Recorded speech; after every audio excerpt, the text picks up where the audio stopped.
নিশ্চয় মুসলিম পুরুষ এবং নারী নিশ্চয় মুসলিম পুরুষ এবং নারীকে আল্লাহ পছন্দ করেন। আমরা মুসলিমরা সবাই এখানে আওয়াজ করে বলেন আমরা মুসলিম কিনা? মুসলিমিন ওয়াল মুসলিমাত, মুসলিম পুরুষ এবং নারীকে আল্লাহ পছন্দ করেন। ইসলাম মানে হচ্ছে আত্মসমর্পণ করা, সারেন্ডার করা।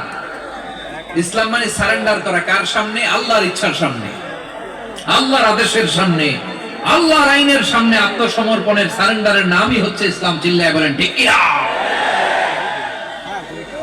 কেউ যখন নিজেকে মুসলিম বলে দাবি করে, তখন আল্লাহর কোন বিধান আসলে, আল্লাহর কোন আইন তার সামনে আসলে সেটা মানবো কি মানবো না এমন কথা বলার তার সুযোগ নাই, মানতেই তাকে হবে। আওয়াজ করে বলেন ঠিক কিনা? আয়াতের পরে আল্লাহ বলছেন ওয়ামা কানা লি মুমিনিন ওয়ালা মুমিনাতিন ইযা কাদাল্লাহু ওয়া রাসূলুহু আমরান আন ইয়াকুনা লাহুমুল খিয়ারাতু মিন আমরিহিম।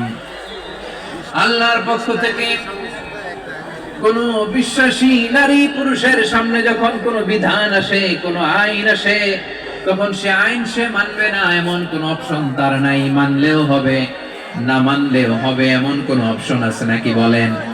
এমন কোন অপশন নাই। আল্লাহর আদেশ আসার সাথে সাথেই সেটার সামনে আমরা সারেন্ডার। ঠিক কিনা বলেন? আল্লাহর আদেশ আসলেই সারেন্ডার, আল্লাহর কথা আসলেই সারেন্ডার। এখানে আমার কথা চলবে?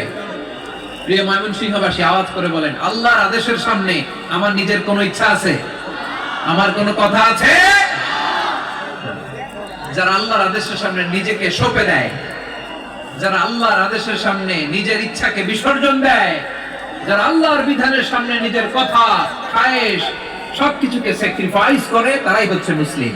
সুবহানাল্লাহ বলেন। এজন্য আল্লাহ বলেন আমার প্রিয় বান্দাদের প্রথম বৈশিষ্ট্য তারা হচ্ছে ইন্নাল মুসলিমিনা ওয়াল মুসলিমাত